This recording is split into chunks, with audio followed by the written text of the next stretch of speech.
روزانہ کا ہمارا عمل ہے، لیکن نماز پڑھنے تک نہیں آتا۔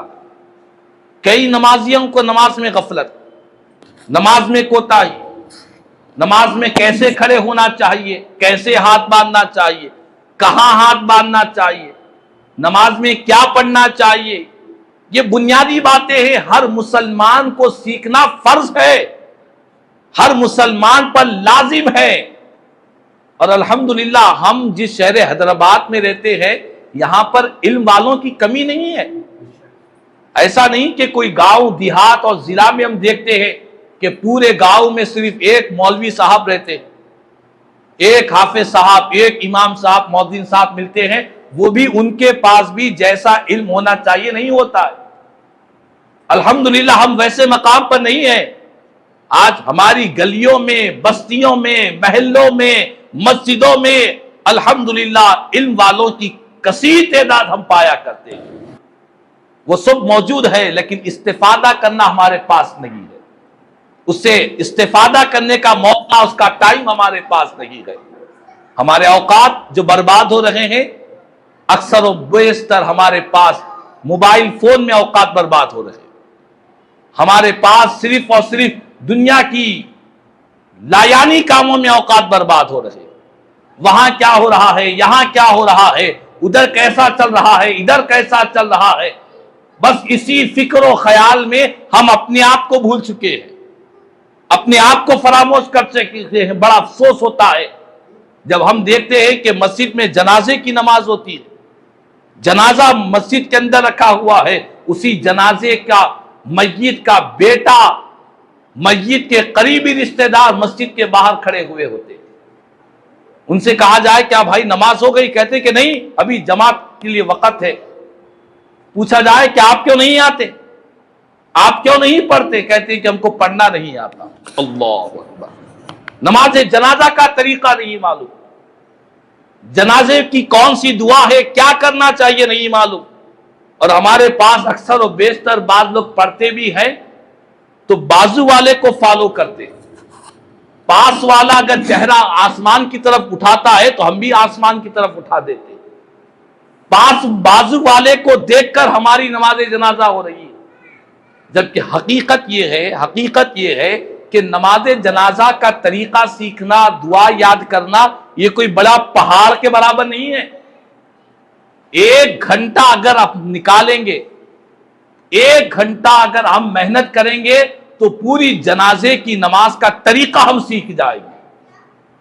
روزانہ نہیں، پوری زندگی میں بتلا رہا ہوں، 1 گھنٹے میں نماز جنازہ کا طریقہ آ جاتا، کیسے پڑھنا ہے، کیا پڑھنا ہے، کون سی بڑی بات ہے۔ 4 تکبیرات ہیں، چاروں تکبیر میں کیا پڑھنا ہے وہی ہے جو اکثر و بیشتر ہم نماز میں پڑھتے ہیں، صرف ایک دعا کا فرق ہے، بس اس دعا کو یاد کر لے نماز جنازہ ہو جائے گی۔ لیکن اتنی چھوٹی بات کو بھی آج ہم خواب غفلت کا شکار ہے، میت ہے لیکن جنازہ نہیں پڑھ رہے۔ تو بہرحال ایسے بہت سے معاملات ہیں، تو ہم تمام کو چاہیے کہ ہم خود بظاہر علم دین کی محفلوں میں آئے، اجتماعات میں آئے، جلسوں میں آئے۔ ان اجتماعات کا مقصد کچھ اور نہیں ہوتا ہے، بس یہی مقصد ہوتا ہے کہ قرآن اور حدیث کا علم ہم آنے والی نسلوں تک پہنچائے، قرآن اور حدیث کا علم معاشرے میں عام کرے۔ جہالت چونکہ بڑھتی جا رہی ہے، چھوٹی چھوٹی باتوں پر، معمولی باتوں پر لوگ ایسی جہالت کا مظاہرہ کر رہے ہیں جنہیں دیکھنے کے بعد ہمیں شرم محسوس ہو رہی ہے۔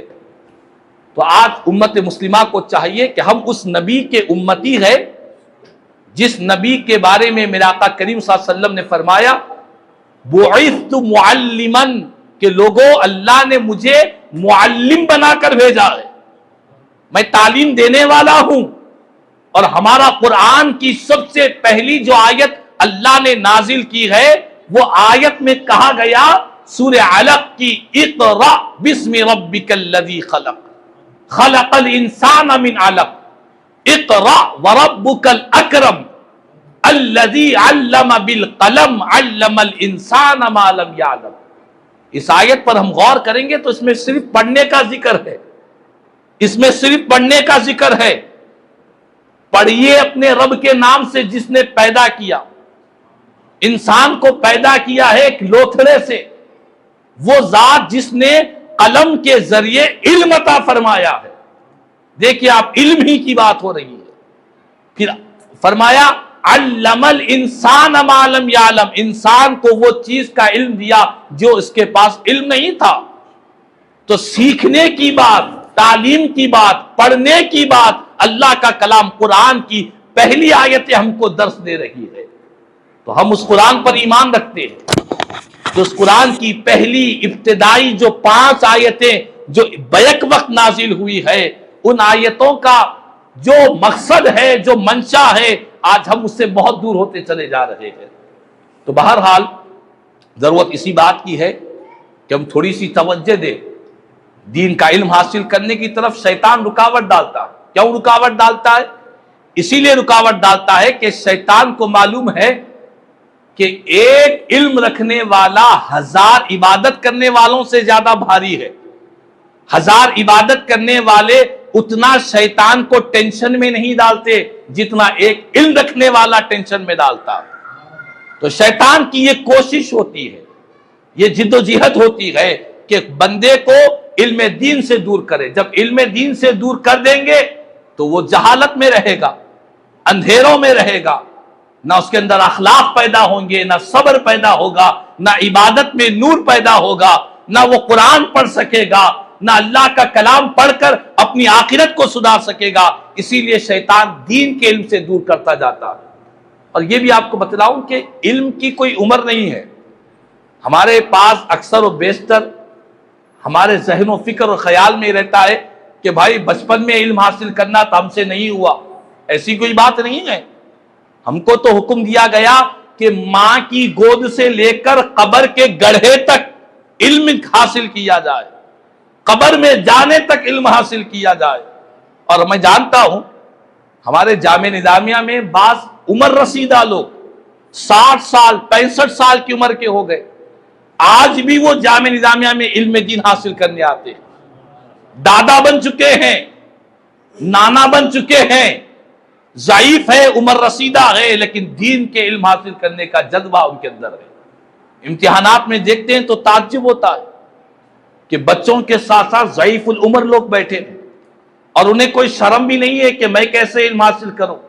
نہیں، اسی لیے کہ وہ اللہ کو راضی کرنے کے لیے علم حاصل کر رہے ہیں، دنیا کو بتلانے کے لیے، مال کمانے کے لیے اور دنیا میں کوئی رتبہ حاصل کرنے کے لیے نہیں، اللہ کے پاس مقام حاصل ہو جائے اسی لیے دین کا علم حاصل کر رہے ہیں.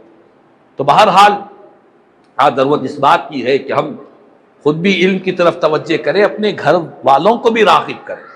ہماری گھر کی جو خواتین ہیں، ہم نے سمجھ رکھا ہے کہ لڑکیوں کو، خواتین کا کام صرف گھر ہی کے تک محدود ہے. نہیں، دین کا علم انہیں بھی حاصل کیا جائے. مرد حضرات کے ساتھ ساتھ خواتین کو بھی چاہیے کہ دین کا علم حاصل کرے، اچھے علماء کے بیانات سنیں، دینی معلومات میں اضافہ کرے اور اپنی زندگی کے اندر تبدیلی لانے کی کوشش کرے.